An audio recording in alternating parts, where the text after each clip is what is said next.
Well, first of all, let me say that I had a choice of different pieces of legislation that I could bring forward as private members' business. And I chose to bring forward a bill to restore the long-form census, amongst other ones. And I think the most damaging thing is that the long-form census is a big survey that covers a lot of the country. And it has two things going for it. One is because it's mandatory, it doesn't have the sample bias that a voluntary survey does. Mm-hmm. And the second thing is because it's such a large survey, it gives you local data. So what we find is that local decision makers don't have detailed information about their own communities in order to make wise decisions. And the second thing is that the people who tend not to answer the voluntary national household survey, which replaced the long-form census, the people who tend not to answer that tend to be people who live on the margins. So it's low-income Canadians, it's single-parent families, renters, rural Canadians. Mm-hmm. And so we get this biased picture of the country. Actually, it turns out that very rich Canadians also tend not to answer the census. So we get this more middle-class picture of Canada than it really is. And in particular, when it comes to serving Canadians who live on the margins or tend to need more services than other Canadians, we don't have a good picture of them from the National Household Survey, from the voluntary survey that replaced the long-form census.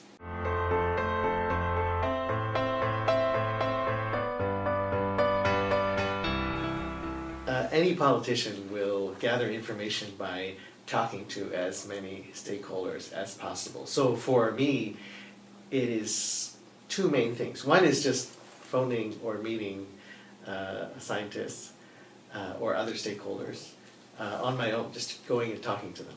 Mm-hmm. The second thing is for some issues that are complicated, it's important to know what the scientific consensus is. And there are organizations in this country like the Royal Society of Canada, the Council of Canadian Academies, who represent the best of Canadian science and who can do studies to find out what is the consensus mm-hmm. Amongst the best Canadian and international scientists about some issue or mm-hmm. other. So there are those two sources of information.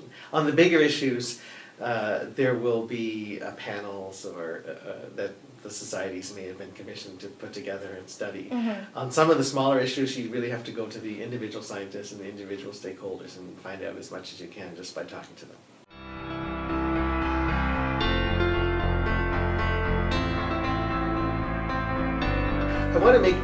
I want to make a distinction. There's a scientific approach not only to government policy decisions, but there's also a scientific approach to the job of a member of parliament, mm-hmm. which, because I'm not the government, but my job is to keep the government accountable. My job is to keep tabs on the government. So as a member of parliament, I need access to science in order to keep the government to account. And then there are ministers and there are staff and civil servants who need good science to make good policy decisions. On a question like fracking, which can be very complicated and it involves geophysics and health sciences and a lot of different things, I think that's a case where you want to get expert panels to do studies and to look at all the research that's been done, look at where there might be gaps, but look at where there might be a consensus. Mm-hmm. On the particular issue of fracking, for example, a study has recently come out of the United States, and I can't remember the exact organization that did it, but it was a governmental organization. It's that sort of thing that can inform the public debate. I think in science, it's very important to not just look at the latest paper that was published, no. or to just ask one science. There's the way science works is people disagree and they fight over things, and then they look at the details. And it's important to have experts go and find out what the consensus is. What is it that most scientists agree on?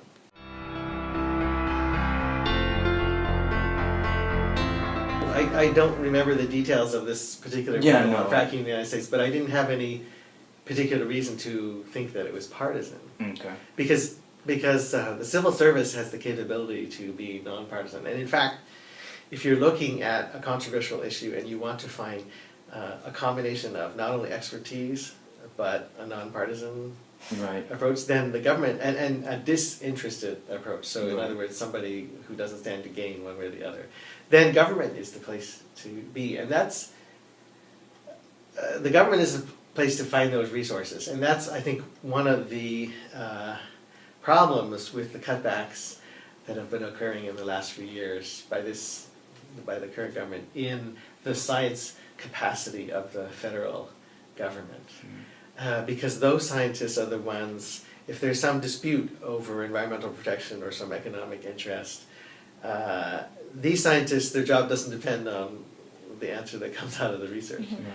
So they can be unbiased, and most professional science will be unbiased, but they can also be perceived to be unbiased as well, and that's very important. So I think that an adequate federal government science capacity is very important.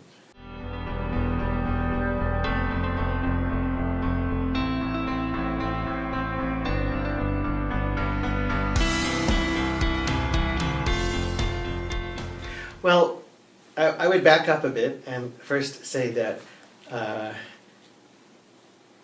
you should just think about policy and not science policy. So if a government wants to make a policy decision, it should use science as an input. But almost always science is not the only input. There are other stakeholders.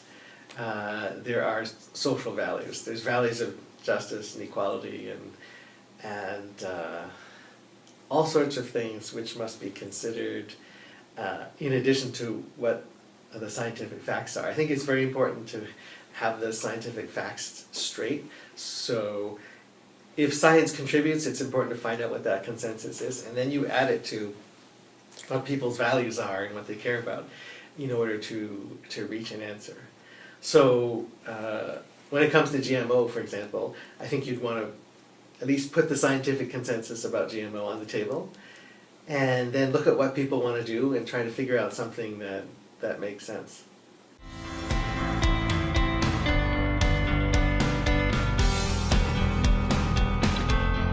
So let me make a distinction here. So there are a number of levels at which good science advice can be helpful. And I alluded to this in the previous answer. So one is the role of Parliament. The main role of Parliament is to keep the government accountable, to keep tabs on the government, to watch over the government.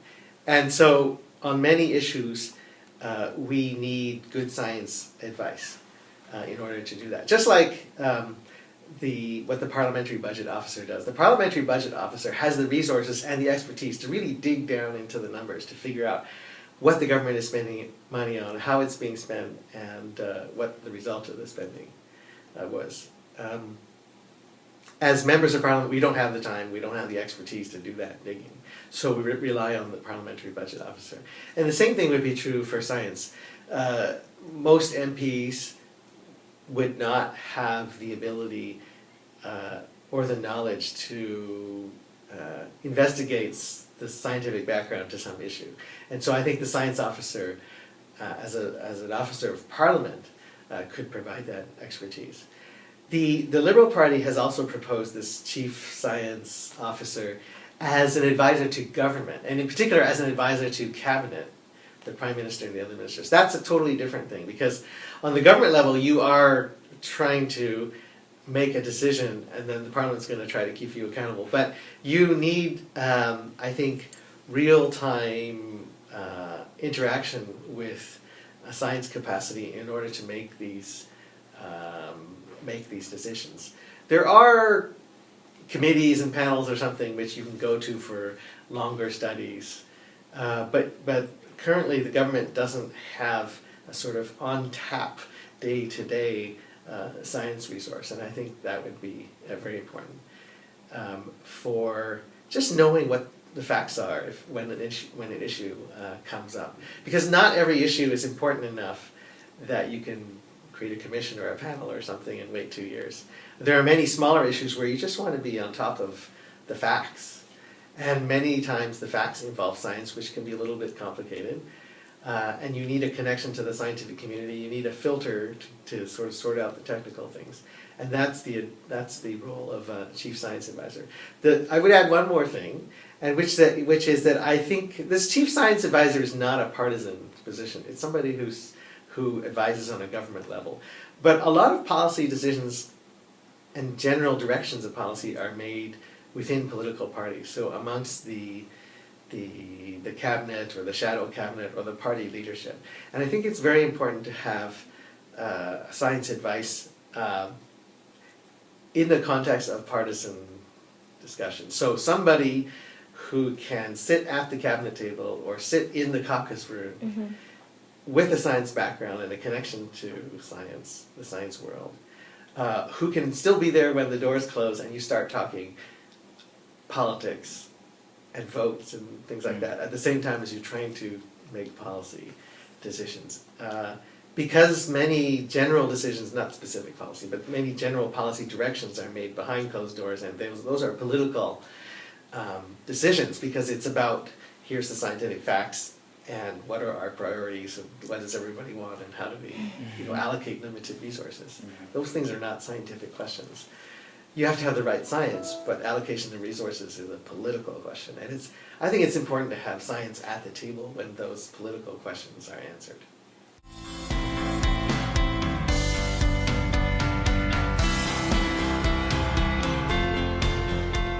Politicians really reflect what the voters want. We're elected politicians are very, very sensitive to what the voters want. So if there's a disconnect between voters and scientists and science, and if voters want something that maybe doesn't make sense from a science point of view, then there's going to be that disconnect between politicians and politics and science. So I think it's very much up to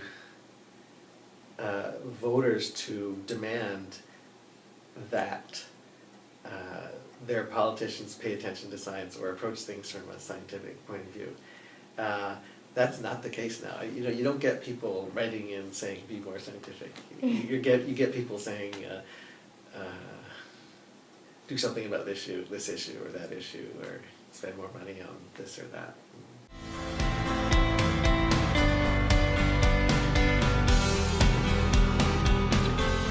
Yeah, I think one of the important areas to work on is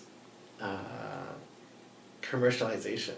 So in Canada, we do a pretty good job of discovery, research, but we do a very poor job of taking the discoveries that we make in the laboratory and turning that into companies with lots of high-paying jobs that employ people who are highly skilled and are very competitive in the world economy and are hard for other companies in the world to compete with and stay in Canada. Right. So I think that we could do a lot better. So an example of that is stem cell research. A lot of the early discovery research around stem cells was done in Canada, but I think almost none of the companies who are using stem cells are in Canada. That's just one example. There are many others.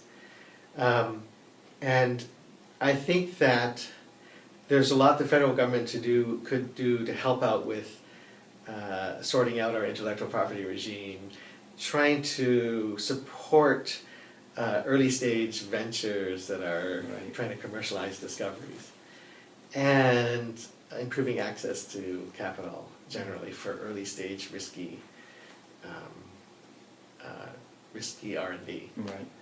So that's one area, but I would also say that the current government has been good at putting resources towards helping industry take advantage of the research capacity that we have in Canada. So a lot of the new funding has gone into that. But it's been at the expense of basic research, which actually has gone down a little bit after inflation. And I think it's important to keep support for basic research, but because in the long term, a lot of the, if you want to keep at the forefront of technology, if you want to keep at the, be commercially, competitive, a lot of the game-changing discoveries that happen from time to time you need to participate in that in order to stay at the forefront, and that comes from basic research. And so we have to maintain our basic research capacity and not ignore it.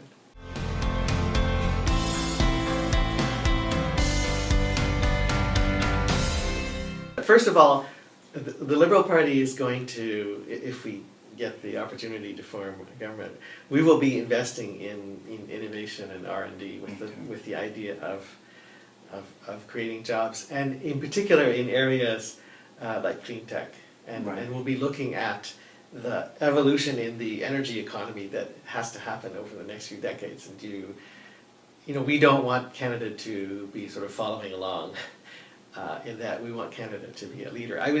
Before I got into politics, I ran an organization in Kingston called Switch. Basically, it's a sustainable energy association.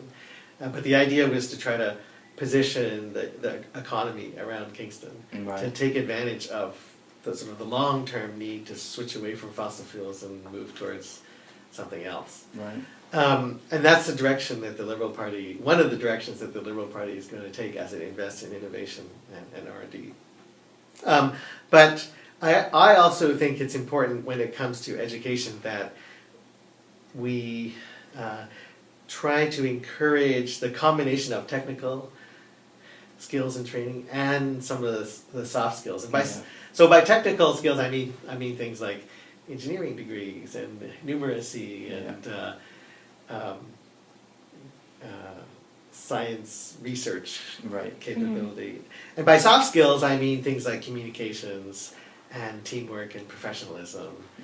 And if you look at some surveys of businesses, they will say that the combination of the two is the type of employee that they're always trying to look for, and there's never enough of them. So how do we support that? One thing that can be done is to improve access to co-op education, because I think surveys also show that businesses are very favorable to that. I think that we have to find more co-op spaces, and there may be a capacity to find more co-op spaces among small and medium enterprises. And then there's just overall funding, like the Canada Summer Jobs Program funds summer jobs.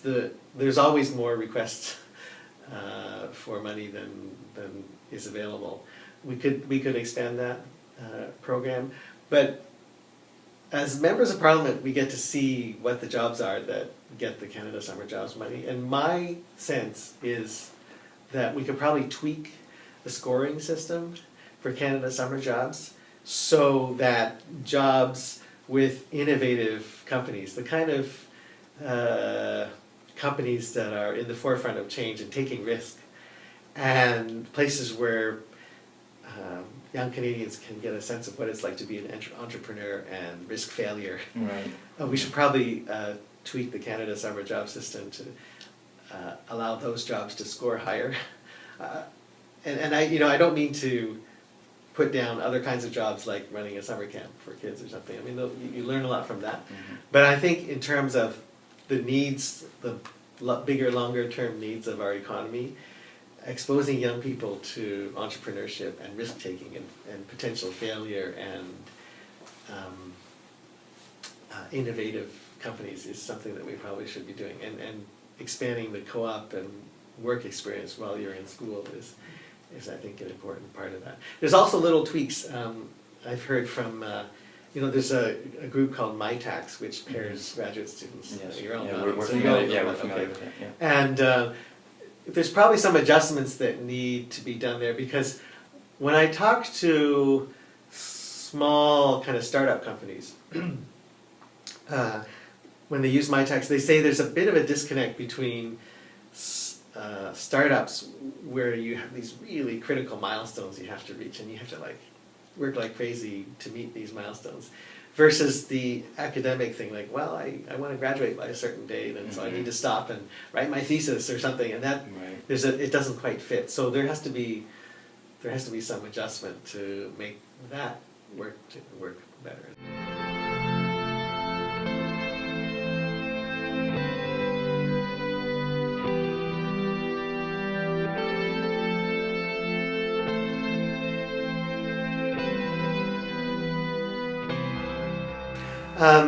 Again, I would say it's, clean tech is one of the ones that we've talked about.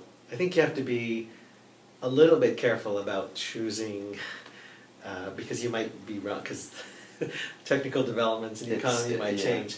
But I think clean tech is important because Canada is a country where we use a lot of energy, and there's a big incentive to use it more efficiently or to find different sources of energy. We use a lot of energy to heat our homes in the winter. We use a lot of energy because we have a big country, we need to transport things long distances. So that's kind of a natural fit. Another natural fit is that we are world leaders in the extractive industries. And because of that, we're also leaders in all the technology that's used for that. So if you wanted to try to find, if you were a world leader in a certain technology, you would say, well, since we're a world leader, why don't we find ways, as many ways as possible, to use that to get a competitive advantage. So now those are just two sectors, but I think that we need to look at our needs, because that will drive innovation, and then we need to look at our strengths as well. So existing sectors where Canada's a world leader.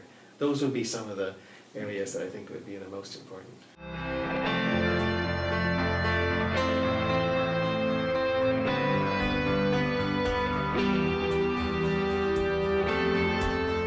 I would say there's two parts to that answer. One part is that a lot of the restrictions we place on our government scientists, so the so-called muzzling of government scientists, and also the self-censorship that has kind of settled in because people don't want to be in the situation of fighting communications people in their own industry.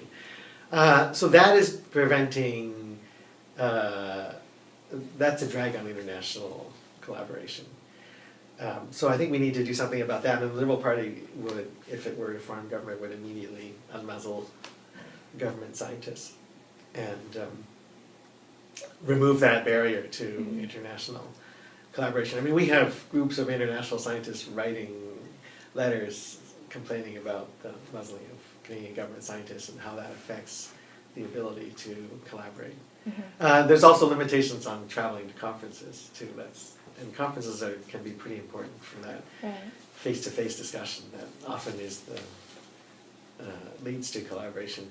There's another technical issue, however, which is that, and I've encountered this several times, that the Canadian government doesn't seem to distinguish visas for researchers from visas for other visitors, other temporary workers, as much as it should. I've had cases where somebody was coming in to do an experimental run here in Canada with Canadian collaborators and had some trouble getting a visa to come here. And it was a question, what label could some Canadian do that experiment? And, science doesn't work that way. And I think there are a lot of examples of researchers just having to encounter a lot of bureaucracy and delays coming to Canada to do research. And there should be some special track to make it easy for researchers to come here, because research really is international, and it's really hard to be at the leading edge of research if you're not international, especially if you're a smaller country like Canada. In the United States you can get away with it, in the European Union you can get away with it, but if you're in Canada and you want to be part of these big international collaborations, you need to make it easy for researchers to come and go.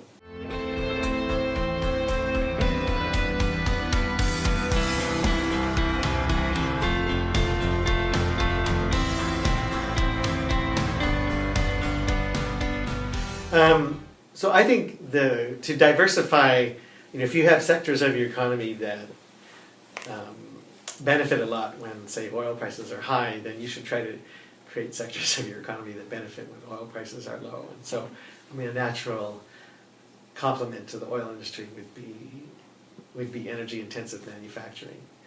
And so, or just manufacturing in general. And I think there's a lot of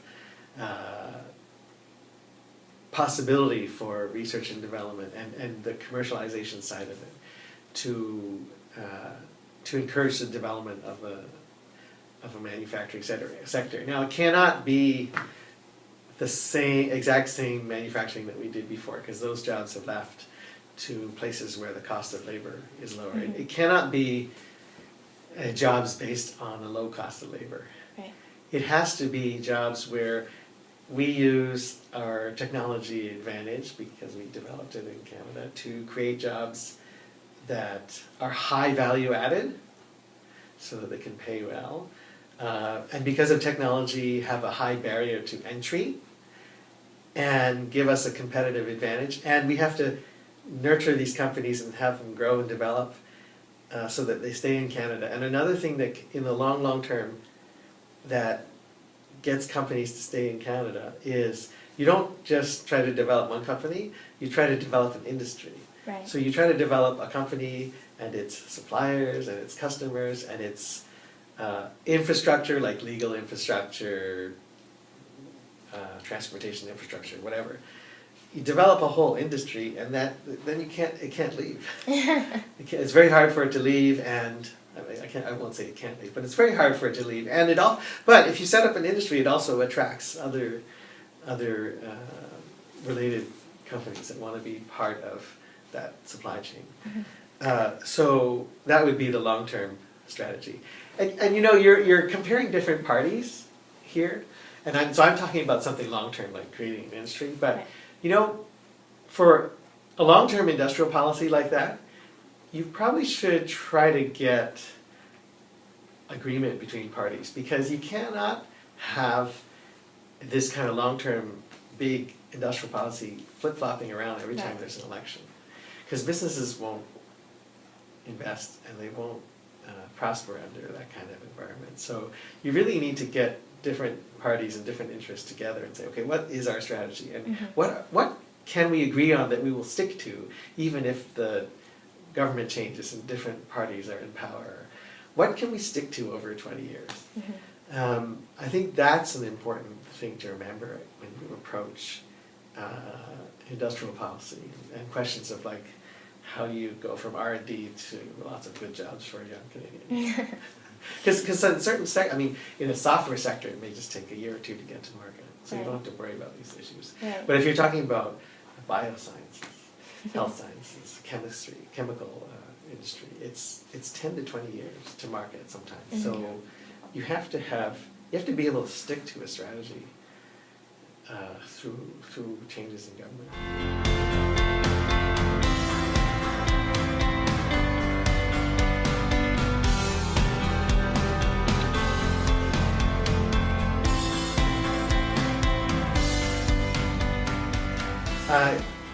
For me, it's pretty clear that there's been no leadership from the federal government, no leadership and no vision. There were sort of certain renewable energy and energy conservation incentive programs in the past that were all cut. And the current government has really bet on the fossil fuel industry creating a lot of jobs, and we've seen where that's led to in the last year with the sharp drop in fossil fuel and oil prices. And so we just haven't, except for certain provinces, we just haven't invested in renewable energy and energy conservation, in clean energy. Some provinces have made progress. And maybe I should exclude hydropower, because the federal government has participated in loan guarantees and things like that for developing hydropower. But there's not much more hydropower, large-scale hydropower left in Canada to open up. Right. So we've got to move to other things, and there's been no leadership and no sense that Canada should be a leader in this area. Well, we have potentially a lot of, certainly a lot of solar resources, especially in places like Saskatchewan, which is the kind of the center of solar resources in Canada, but we also have wind resources, and then there's potentially geothermal resources that we haven't even really mapped the geothermal potential across the country. And then there's bioenergy, but there's also a lot of energy efficiency and energy conservation and energy storage that we could have been investing in to try to be world leaders all this time, but we haven't.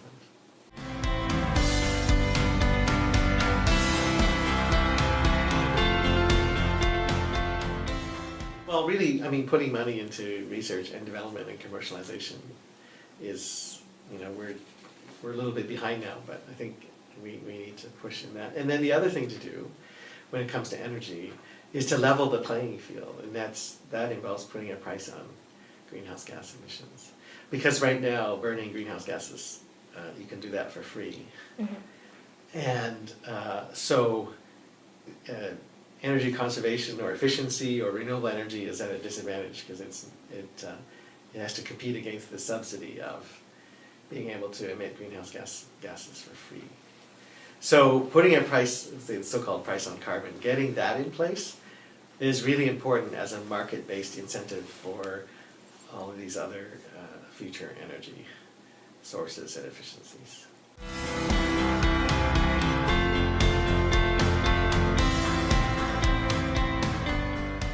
Well, what the Liberal Party wants to do is to have a price on carbon, but also recognize what the provinces have done already. So, unfortunately, it's really varied. British Columbia, as you know, has a carbon tax. Ontario, as you know, has simply phased out coal-burning power plants. Alberta has a sort of a cap-and-trade system that's expiring soon and may or may not be renewed. And then Ontario and Quebec are looking at a possible cap-and-trade system, along with some American jurisdictions.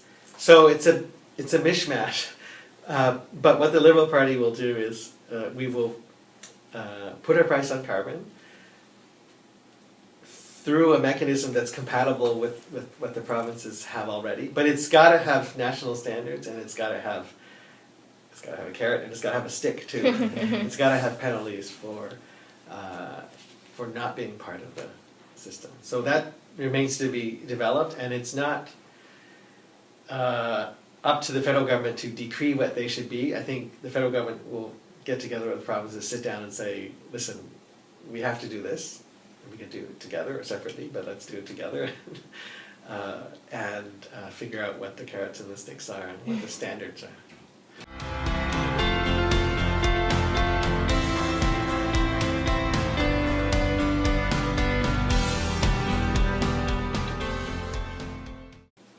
Well, I would say the first thing to do is for the federal government to be willing to work with the provinces in the same framework that the previous health accord that was started in 2004 established. And I mean, healthcare is a provincial jurisdiction, but if healthcare costs, if the provinces need help with those costs, or if there are sort of national best practices, or if there's research that can be done at a national level, for example, strategies to deal with aging population. It's important for the federal government and the provinces to get together. So I think the first step is to get together and decide what the federal government and the provinces want to do. And again, because the provinces run the healthcare systems, it's not up to federal government to decide on its own what should be done. But I think the provinces see what the problem is, and if the federal government can sit down with the provinces and have everybody agree on a strategy, I think we can make progress.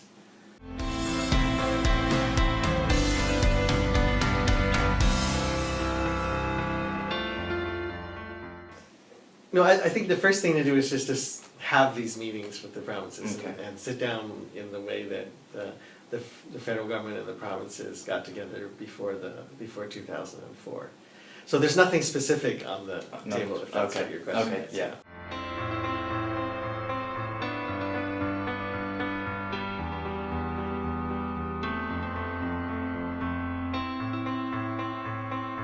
On the able to- community level, you know, one thing that can be done, and this integrates with a bunch of other things, is to provide support for affordable housing, and that's something that the Liberal Party wants to do. I mean, even there are mortgage subsidies and operating agreements that are expiring and not being replaced. I mean, that's sort of like the first step that you could do. There are police resources that are consumed from municipal budgets because a good percentage of the police budget is consumed, or just the time of police officers is consumed by dealing with people who are mostly, their main problem is a mental health problem, not a criminal problem. Like, Right. I had a police officer from Kingston come here and say, you know, I can't remember the last time I used my handcuffs. And because the reason for that is because for the last few weeks or something, most of the people he had to deal with in a physical way had mental health issues. It was not criminals. So I mean, it was just his way of illustrating the large proportion of police resources and budget that is consumed by not dealing with mental health. So I would say it's if you're talking about local solutions and helping local communities deal with it, I think our urban strategy and affordable housing is one of the cornerstones of that. Is something that would be used.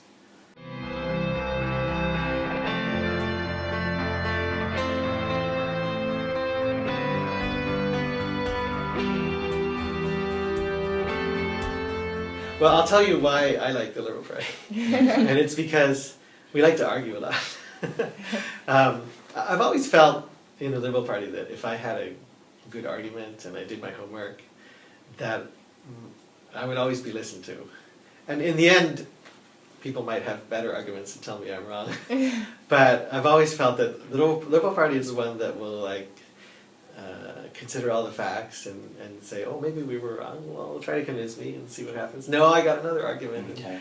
So it's a facts and evidence and a kind of scientific approach. I mean, open to debate.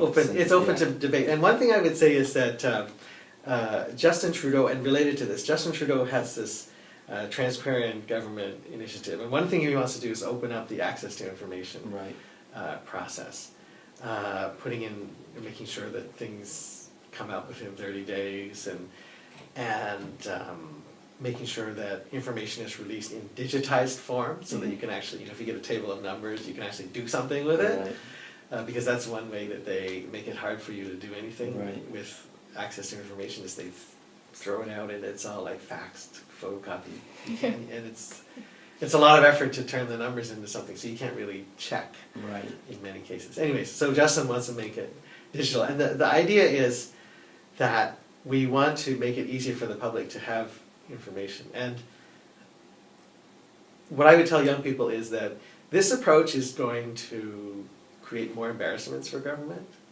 It's going to give more ammunition to opposition parties. But it's a way to do government better, and it's based on the science approach. Because in science you put forward a hypothesis, and you don't just put forward any hypothesis, but you thought about it a little bit, but you allow people to criticize it. And if you get a good criticism, you change it, you fix it, and you make it better. And the more criticism you withstand, the stronger and better your hypothesis gets. And the same thing should be true for government policies and government actions. Is you stick it out there, you let people criticize it. You don't make these sort of ideological defenses, and you don't try to spin everything to make it look good. You don't muzzle your scientists so that nobody has any information to criticize it. You put it out there, you let people criticize it, you give them access to scientists, you give them access to government information. You let them criticize it. You make yourself more vulnerable, but science works that way, and science has made a lot of progress. So I think government can make we can have a much better and different government that way as well. So that's Justin Trudeau's approach. That's my approach as a science guy. And that's how I would, it's a long pitch. But if you're a young person, that's sort of my best pitch.